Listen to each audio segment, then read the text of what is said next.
Om Sahana Vavatu Sahano Bhunaktu Saha Viryam Karavavahai Tejasvinavadhitamastu ma vidvishavahai. Om Shanti Shanti Shanti.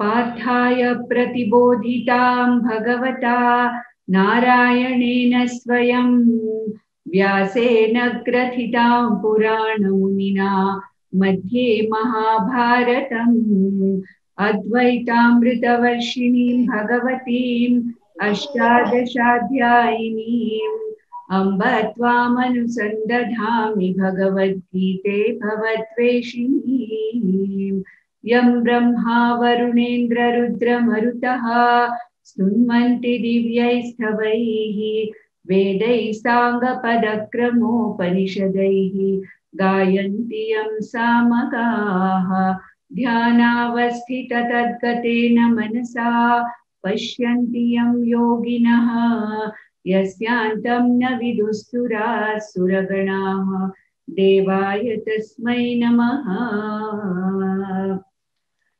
So good evening children and Sai Ram. Today we'll be doing the 17th chapter of Bhagavad Gita, which is the penultimate chapter. That means what? One chapter before the conclusion of the entire Bhagavad Gita. And this 17th chapter is called Shraddhatraya Vibhaga Yoga or Shraddhatraya Yoga. Shraddhatraya Vibhaga Yoga. So what it means? It means that this topic is talking about the three ways or the three types of Shraddha with which people perform all their actions. So first we have to understand what is Shraddha. We have seen the word Shraddha earlier, correct? Shraddhavan labhate jnanam. We saw that. Where did we see that? Shraddhavan labhate jnanam. We saw that earlier in the 4th chapter. We saw Tadviddhi Pradipatena. So we saw that Shraddhavan means what? The one who has the trust, the one who has the faith in Bhagwan's words and in the scriptural words gains this knowledge. Now here, when you talk about Shraddhatraya, Shraddha means people do something in a certain way, in different ways. And here in this chapter, Bhagwan calls that depending upon one's gunas, depending upon whether a person is a Sattvika person or whether a person is Rajasa person, whether a person is basically a Tamasa person, every person, different people, depending upon whether they are predominantly Sattvika or Rajasa or Tamasika people, depending upon that, they perform everything in their lives. This is called as Shraddhatraya Vibhaga Yoga. And here, what Bhagwan wants to explain is that everyday activities of ours, whatever we do every day, what do? We eat, correct? Then we talk, correct? We speak to each other, we eat, we do puja, isn't it? We worship God. Sometimes we do some yajnas. Many of us follow some disciplinary practices that is called as tapas, japa, or whatever it is. So any of these things, even in our day-to-day activities, whatever we do, Bhagwan says, depends upon what is our basic guna. Are we basically Sattva Pradhana individuals? Or are we Rajoguna Pradhana individuals? Pradhana means what? Predominantly. I told you earlier in the 14th chapter that all of us have three gunas. Sattva guna, Rajoguna, Tamoguna are there in all of us. All of us have the three gunas. But then one of the three gunas is always predominant as a character in all of us. So many of us are by basic swabhava, by basic character, we are more of Sattva Guna oriented people. Some people, by the very Swabhava itself, by their very nature itself, they are more of Rajoguna prominent people. And there are some people, by their very nature itself, they are Tamoguna prominent people. And supposing all these three types of people are asked, or we observe them, how they eat, what they talk, how they worship God, all that you see, then you'll find a difference. You'll find a lot of difference in how a Sattva Guna predominant person or a Sattvic person, how he lives his daily life.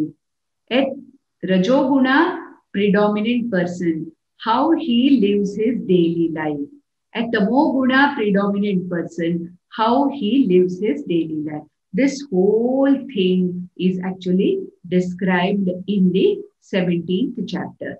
And we will take up only some of the important verses which are connected to our daily living. Okay. In this also now, I will give you the number of the shloka which I am taking, and then I will give you the summary or the meaning of that. Okay, you understood? So now, in the 17th chapter and in the second shloka, Bhagwan says that there are three types of shraddhas. That means what? There are three types of doing something. How we do something every day, how we behave with others every day, how we conduct our daily lives every day. He says there are three types of people and there are three ways in which one lives his daily life. And he says that the first thing is what is called as Sattvika Shraddha. What is the meaning of Sattvika Shraddha? That means whatever he does during the day, there is more of Sattva Guna associated with it. Sattva Guna means what? Sattva Guna is associated with what? A person is basically calm person, a happy person, okay? And he spreads happiness around him. Whatever he does it very well. Whatever he does it very neatly, nicely. He does not cause any trouble to others. He is always useful to others. Happy with himself, happy with everybody around. This is a Sattvic person. Who is basically a Rajasic person? This Rajasic person is activity oriented. Always wants to do something. He can't sit in one place. He cannot concentrate on anything for a period of time. He will keep on moving his hands and feet. His mind is running here and there. He runs after what to do now, what to do now. He'll do a little bit here, little bit there, run here, run there, do so many things.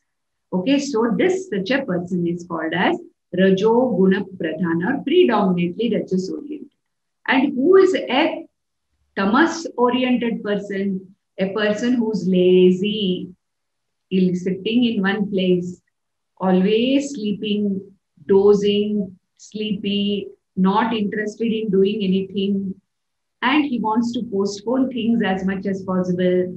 Whatever is being done, he is not interested. He cannot learn anything.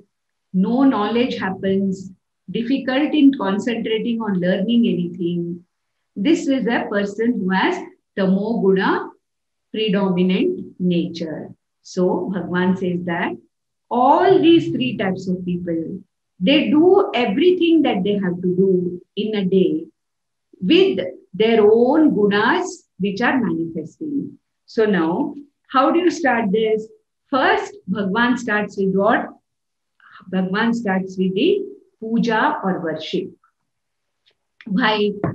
Because whenever it is said that whenever we wake up in the mornings, we have a bath, we are careful that we are very clean, there is Shuchi, Shaucham, and then what do? The first thing that we do is what? We try to worship or think of God and do puja to God. So Bhagwan in the fourth shloka starts with what kind of a puja?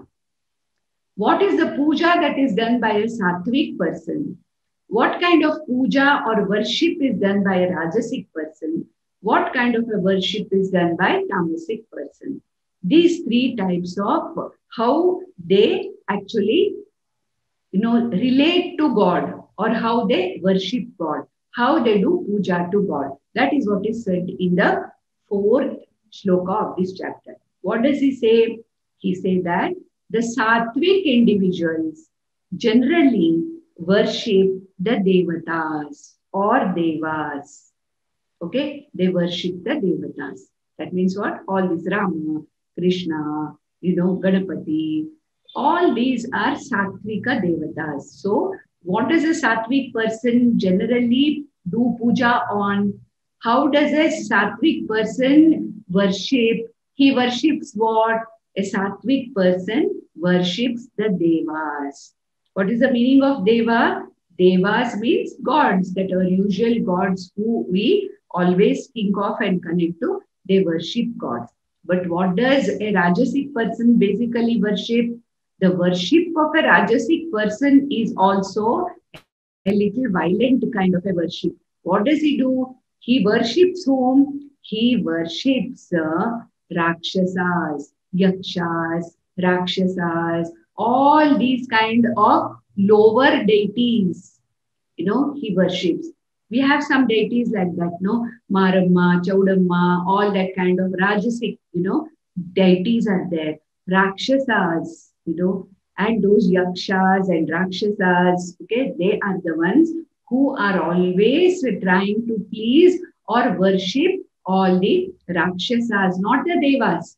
They only worship the lower or the more Rajasic Devatas called as the Rakshasas. Whereas the Tamasic people, those who are predominantly Tamasic, whom do they worship? They worship what is called as the Bhutaganas. There are some, you must have seen, no? In certain villages, there is the Bhutas are worshipped. Correct? Pretas, Bhutas. Okay? They are worshipped. There are some worshippers called as the Aghori worshippers. You have heard of them? There are people called Aghoris who worship what? They worship, they go and sit and do their puja in cremation grounds. They worship and they go and sit in all smashanas and do all kinds of pujas. And what are they doing? They are actually worshipping all these bhutas and pretas and bhutaganas. Okay. So the deities or the people whom they worship, the deities whom they worship also depends upon whether you are a sattvic person or a rajasic person or a tamasic person. That means what?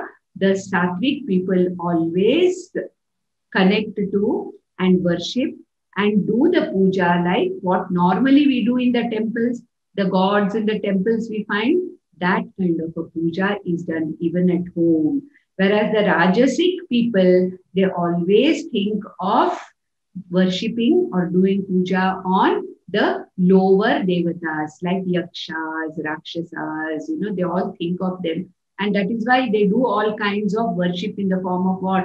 Giving bali and all that, All this is Rajasic worship.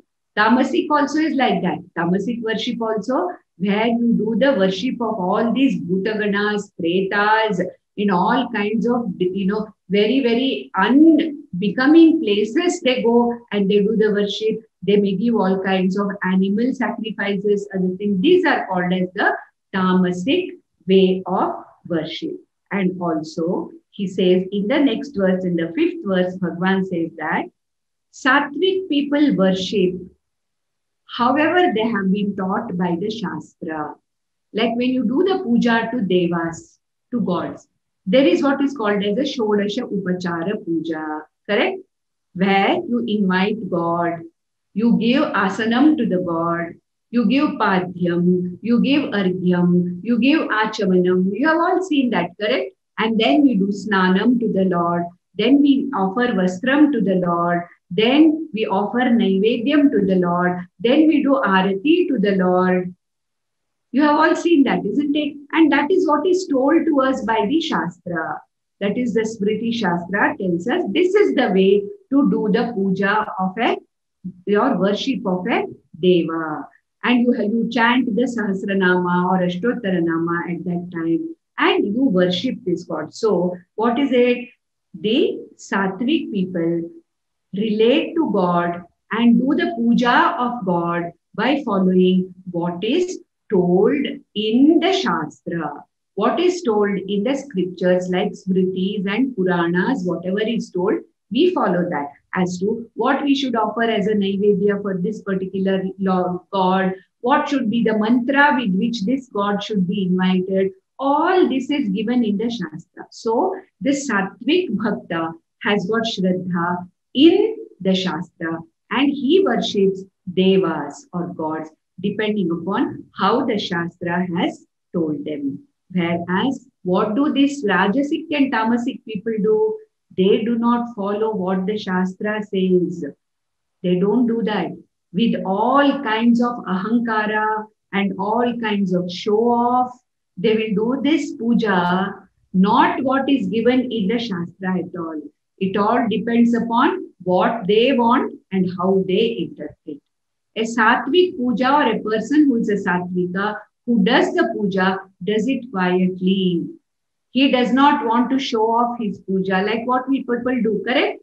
You simply sit in your, in your God, in the God's room, wherever it is near your altar. You close your eyes, do your puja slowly. You may chant mantras and sound the ghanta nada. That's it. You light up some the udbati and you give arati very, very silently, quietly. And you do not want your puja to become a showpiece to others. You're doing it for your sake, correct? And you're doing it the way our scriptures have told. But the Rajasic people and the Tamasic people, how do they do this puja? They not only worship all these lower deities like Rakshasas, Bhutaganas, Pretaganas, etc. But also the way they do this puja is how they are always boasting, showing off, so loud.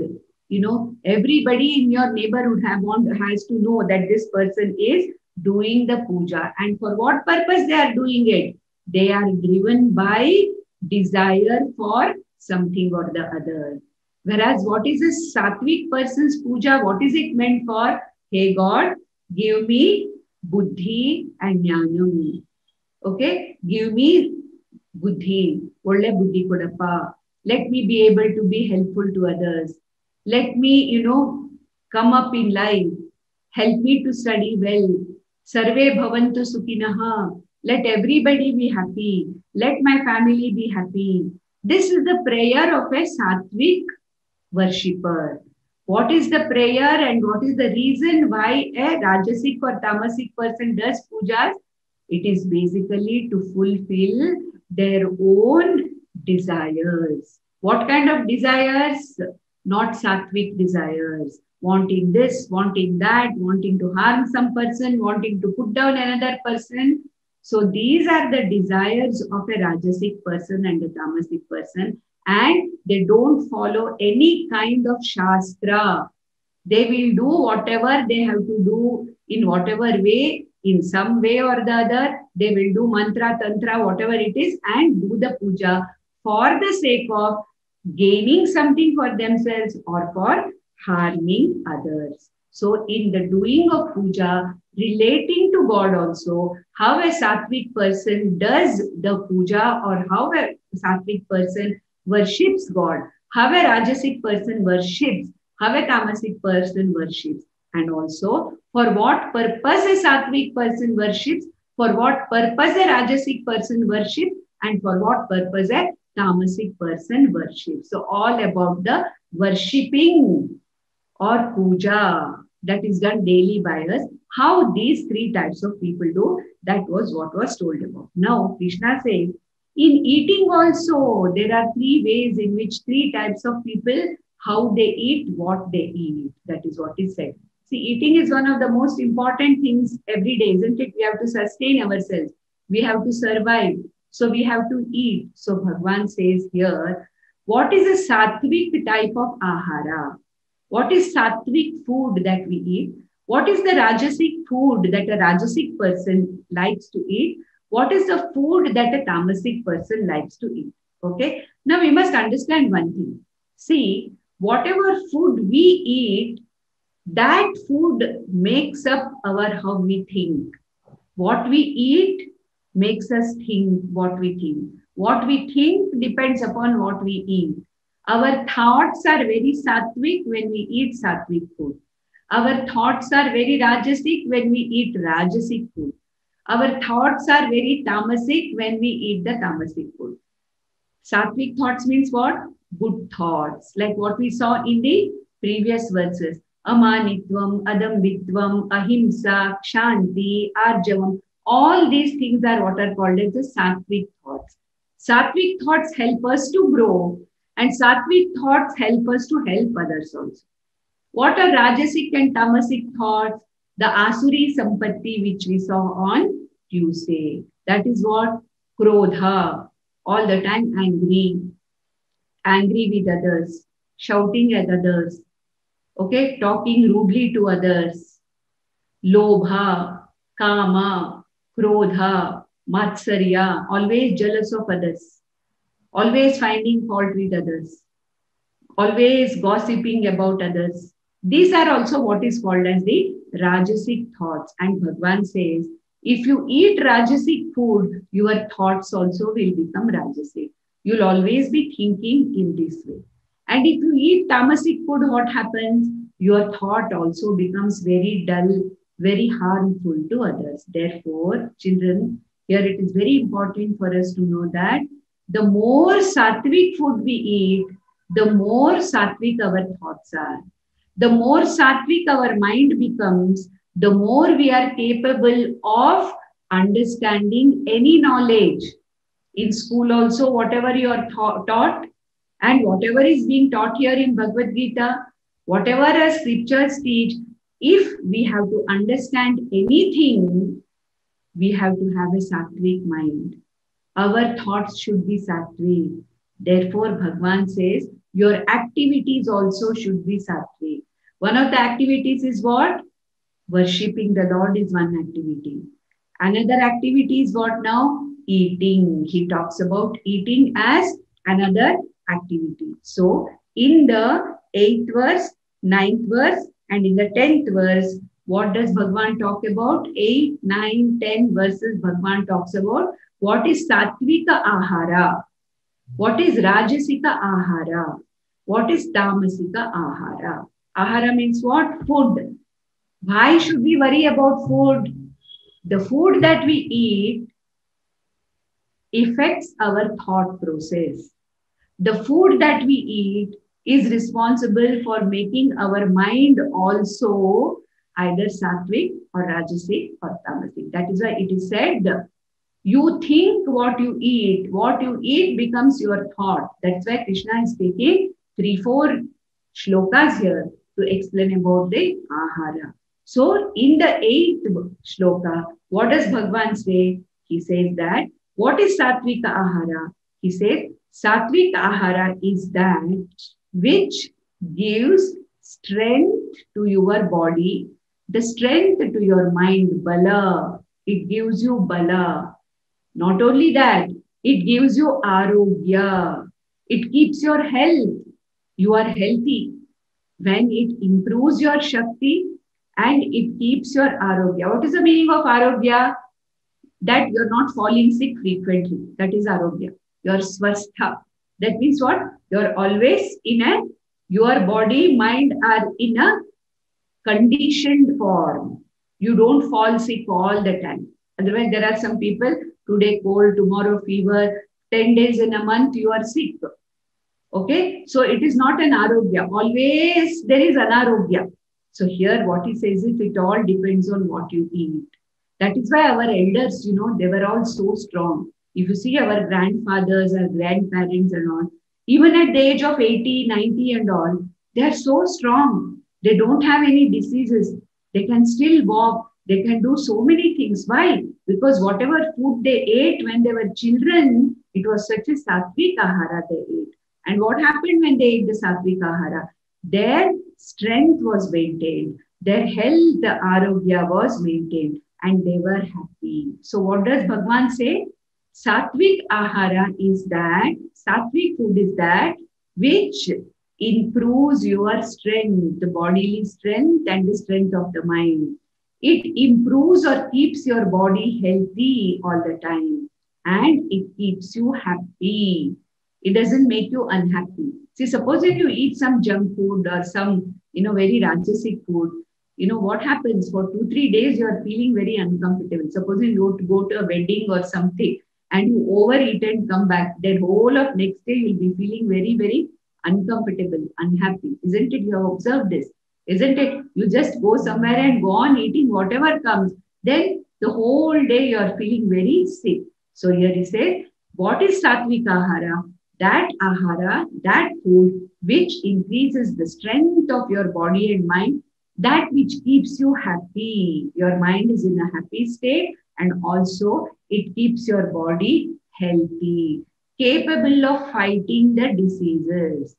Your body is healthy enough and strong enough to fight any disease that comes. You don't need to go to a doctor every time. Your body is strong enough to fight any disease that comes, and it heals itself. That is what is called as the Arogya. And what is the Satvika Ahara? He gives Rasya, Snigdha, Sthira, Hridya. He says 4 things. He says, what is Rasya Ahara? That which is nutritious and balanced diet. Nutritious and balanced diet. Snigdha. It should not be very, very dry. It should have some amount of oil content in it. It should not be like what bread or dry bread. Sometimes we eat that, no? What did you eat today? Some dry bread, dry roti, dry chapati of yesterday. No, that is not the thing. So what he says is, it should be a nutritious food. It should have enough of fat in it. It should be a balanced diet, sthira. It should be a balanced diet. It should not be only that today I'm only going to eat only rice, nothing else. No. It should be a balanced diet. And it should be a tasty diet, Shraddha. Okay, so it should be what? It should be a balanced diet. It should be tasty. It should not be dry. It should be a nutritious diet. It should contain all the nutrients, and that's a different topic by itself. So a balanced diet, like what can we do? Rice and some sambar and palya, or some vegetables, cooked vegetables. It has everything. Then some curd we have, or milk we have. Correct? Morning we have idli or dosa with sambar chutney. Proteins are there, carbohydrates are there, little bit of fat is there. And when you eat all vegetables, there are vitamins there. Correct? So this is what is called as Satvika Ahara. And he says in the next verse, in the 9th verse, he says, what is Rajasika Ahara? What he says is, that which is extremely spicy, that which is extremely salty, that which has lot of sour taste, such things are called as Rajasika Ahara. All our junk food falls in what? Rajasika and Tamasika Ahara. Okay? Either very spicy, very, very, salty. So this kind of a food, which is little dry food, and that which does not have all the nutrients. There is only one thing that is more. All your burgers, pizza, burgers and all, they are what? They are all very junk food, is all Rajasic type of food. Drinking Coca-Cola every day, soft drinks every day. It is a Rajasic Ahara because it is not a balanced diet. It fills your stomach, but it has got 1 or 2 things which are harmful for you also. So what is a Rajasika Ahara? Rajasika means that which is extremely spicy, extremely salty, and it is extremely sour, and that which is, very, very dry and does not have all the nutrients in it, that is called as the Rajasika Ahara. And when you eat such diet, what happens? Your thoughts become more of Rajasic thoughts. And in the 11th verse, Bhagavan says, in the 10th verse, what Bhagavan talks about is the Tamasa Ahara. What is that? The Tamasic people eat this Tamasika Ahara. What is this Tamasika Ahara? He says, Yatayamam, cooked yesterday or day before yesterday, stored in the fridge, and today we take it out and eat. Okay, that is, the time is over. It is in our scriptures, it is said, what you cook today, you have to eat today itself.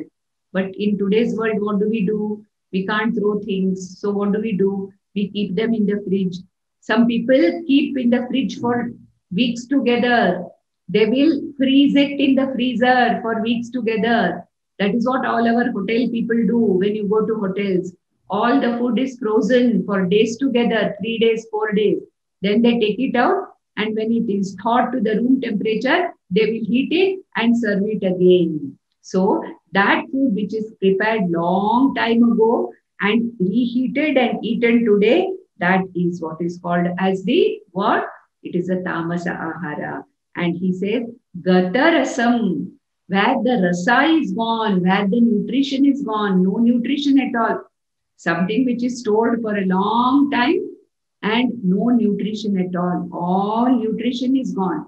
And also he says spoiled food, puti, spoiled food. The food is stinking, it is spoiled, but still sometimes we don't want to throw it. So what do? We eat it. So he says this is all tamasic food. And what happens when you eat tamasic food? Your arogya gets lost. You get anarogya. That means what? You fall sick and you become very lazy. You don't feel like doing anything. Your thoughts are also tamasic thoughts. And therefore, Bhagavan says that choose your ahara. Once in a way, it is okay if you take some rajasic ahara. Never should you take tamasic ahara. That which has been there for so many days, that which is smelling, that where no nutrition is there, okay, kept dry. Somebody kept ice cream in the freezer for 1 month, it seems, and after that they ate. This is tamasika ahara. Okay, it loses all its strength. It loses all its nutrition and it gets spoiled. Rajasika ahara, very, very spicy. I want more spicy, more spicy. Okay, and you eat this Rajasika ahara like your junk food and other things. It has no nutrition in it. Therefore, choose the ahara. What is the ahara that one has to choose? Sattvika ahara. What is Sattvika ahara? That which is nutritious, that which has got all the nutrients balanced, that which is nice to taste, tastes healthy, tastes nice. At the same time, it gives me arogya and happiness. So this is about the food. Then we have most important thing which I want to talk about now. Worshipping we saw, eating we saw. Then what is the next thing we do? Most important thing, talk. Correct? Whole day, from the time we get up till we sleep, we are talking to somebody or the other about something or the other. So here, 17th chapter. Most important thing is Bhagavan Krishna is telling us how our talk should be, how should our words be, how we should talk to other people. And in the 15th verse, Bhagavan talks about what is the right way of talking. This is called as what? Vak tapas. It is one of the tapas. It is one of the disciplines Krishna says we have to follow. What is this vak tapas or discipline one has to follow? Vak means what? Speech. Vak means speech, our words. How do we speak? That depends upon whether you are a sattvic person or you are a rajasic person or you are a tamasic person. And here Bhagavan is talking about the most sattvic way of talking, which is called as the vak tapas, or how you should talk to other people. That is what is talked about. Here in the 15th chapter, he says, whatever you speak, whenever you speak, it should be having these 4 elements in it. There are 4 things which should be careful about when we talk. What it should be? Satyam, number 1. Satyam means what? As much as possible, we have to tell the truth. Okay? Supposing I am narrating something to you. I have seen something. I am narrating something to you. I have to narrate it the way I have seen it. I should not exaggerate it. I should not add all bala and head and everything to it and, make it different. Satyam. The speech should be as much as possible. Satyam. Satyam vada, it is said that. All the time speak the truth. As much as possible, as seen, as heard, we should talk Satyam. Satyam means what? As it is. It should not be exaggerated. It should not be underrated. The truth should be spoken as much as possible. That is the first rule of Vaktapas. Discipline. Vaktapas means what? Discipline. What is the discipline in speech? Number one, Satyam. To speak the truth. Then it should be Priyam. The way you tell the truth, it should be very, very Priyam. The person who listens to the truth from you, it should be very pleasing to that person. Your speech should be very pleasing. Okay? See, supposing now you want to tell you, your friend told you that he will come at 3 o'clock. Okay? But he did not come at 3 o'clock. And you tell your friend, hey, what is this? You never came at 3 o'clock. You are supposed to come. I was waiting for you. You are telling the truth. But then the way you tell it, how do you tell it? It should be a truth which is told, the person, it should be told in a pleasing way. Hey, what, man, you were supposed to come at 3 o'clock? No, I was waiting for you.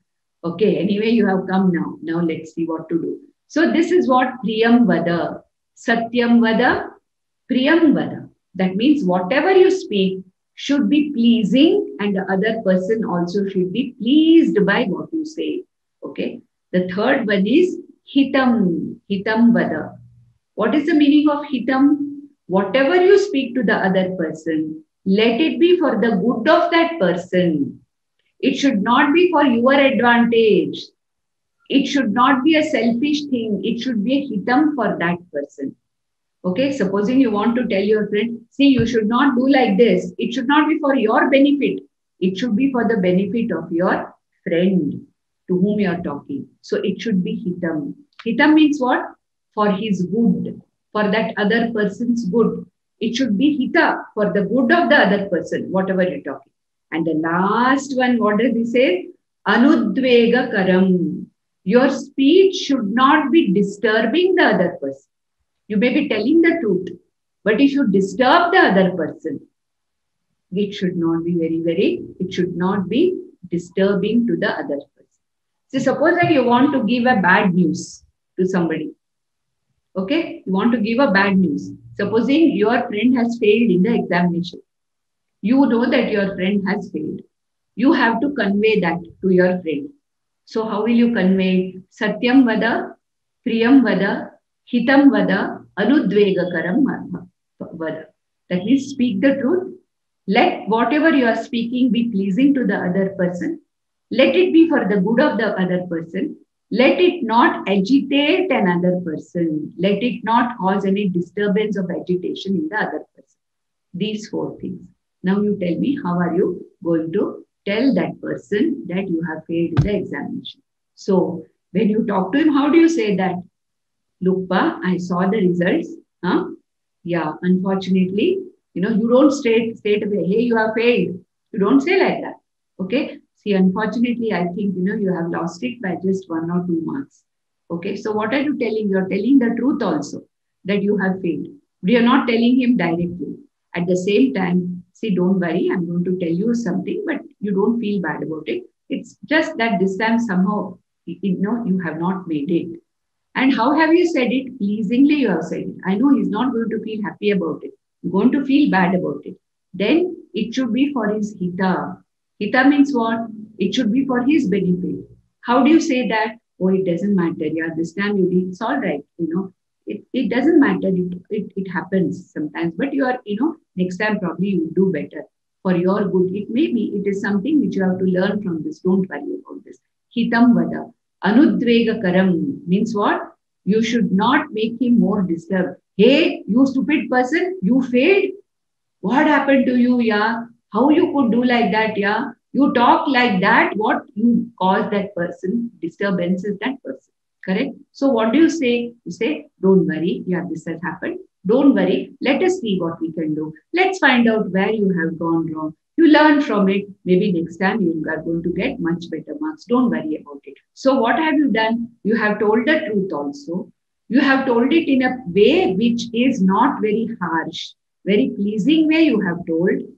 Of course, he's not going to get pleased by the words that you have told. He'll feel bad. There is no doubt. But how you have conveyed it, how you convey the message, you must convey it in a pleasing way. And the person who listens to you should be, pleased. Pleased in the sense, he should not be, it should be pleasing for him. When he hears from you, it should not disturb him. Hitam. Hitam means what? For his good, you are going to tell him that. Hitam. And then the way you say it, it should not be causing any distress, disturbance, agitation in the other person. So what is the meaning of Vak Tapas? What is the meaning of a sattvic speech? Satyam, Priyam, Hitam, Anudvegakaram. Okay? Satyam, the truth has to be told. Priyam, in a very pleasing and a nice and soft way, it has to be told. Hitam, for the good of that person, the words have to be for the good of that person. Anudvegakaram, whatever you talk to the other person should not be disturbing or agitate the other person. So, this kind of a speech is called as a sattvic speech or a sattvic vak. Okay? And whenever all these four things, people don't bother about them, the way they talk. See, Priyam also means how your voice is modulated. You shout at somebody, it is Rajasic. Okay? You swear at somebody, it is Tamasic. You understand what I mean? Hey, so sorry, you have failed. This is a sattvic way of telling. Okay? Hey, what nonsense, what happened to you? You Dumbo. You call like this Rajasic. And there are people who will use other bad words also, and then shout at that person. This is what is called as the Tamasic speech. So, when we speak, depending upon what we are, whether we are sattvic individuals basically, or whether predominantly Rajasic individuals or Tamasic individuals, we have to learn the art of speaking a sattvic speech. This is called as Vak Tapas. Bhagwan says this is a discipline. This is a tapas. You have to understand where you stand. You have to see, how do I normally speak to my friends? Am I speaking always very in a tamasic way? Or am I speaking in a rajasic way? Am I always finding fault with others? Am I hurting others? Am I shouting at others? Am I conveying whatever I have to say in a very, very, very rough way? How do I speak? I have to constantly go on looking at how I speak. I have to be aware of how I speak. And I should inculcate these four things in my speech. Okay, what is that? Satyam, Priyam, Hitam, Anudvegakaram, Vak, mine should be. Supposing I find that I'm not able to do any of these things, better to keep quiet. Supposing I'm not able to convey something, having all these four things, then what do? Better to keep quiet. Better not to speak or talk anything at all. Just keep quiet. Let somebody else do it if you're not able to do it. So here in the 17th chapter, so many other things are also talked about how to do the yajna, how to do the how to do, japa, so many things are talked about here as to what is a sattvic way of doing so many things which are done in our daily lives. But for you children, what is it that is important in your daily lives now at present? What is important is how you worship or how you do puja or connect to God. That is one thing, most important. Secondly, what kind of food you eat. That is very important. Third thing, what kind of activity that you do. Whether you do a sattvic activity, a rajasic activity, or a tamasic activity. And in activities, that is any kind of an activity, speech is the most important activity, isn't it? Eating is there, correct? That is also an activity. But speech, how we speak to others, that is also a most important activity. Therefore, in activities at your level, for your age, eating activity and also speaking activity are very, very important to you. And since every day you start with some kind of connection with God in the form of puja. It is very important for you to know what is puja, what is a sattvic puja. And generally, you have to understand that a sattvic oriented person is always mild, happy, capable of learning. His mind is able to concentrate on learning. He is happy with himself. Other people are happy being with him. Whereas a Rajasic person is what? Nobody likes to be with such a person because he is disturbing everybody. Okay? Those who are next to you and all that, the person disturbs, doesn't know how to talk, more of anger. Okay? So a Rajasic person is not a happy person himself. His activities are not happy activities. People don't like to be with such a Rajasic person because this person disturbs the other. Tamasic person is the one in all his activities and thoughts, not only disturbs the other person, but can be a harmful influence on other people. Therefore, today, what have we seen in the entire 17th chapter?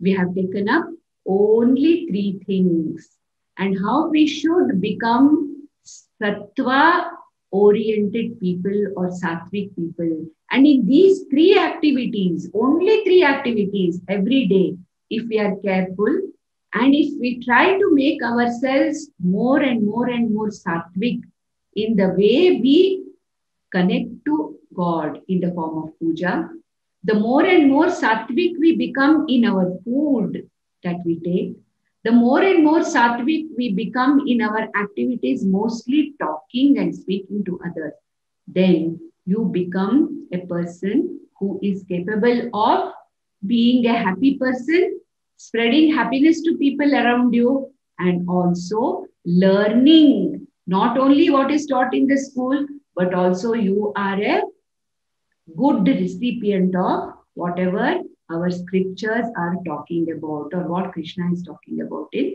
Bhagavad Gita. Therefore, this is what is called as Shraddhatraya Vibhaga Yoga. Three types of attitudes or three types of personalities by which how the activities are influenced by your three types of doing things, three types of personality. So, Om Shanti Shanti Shanti.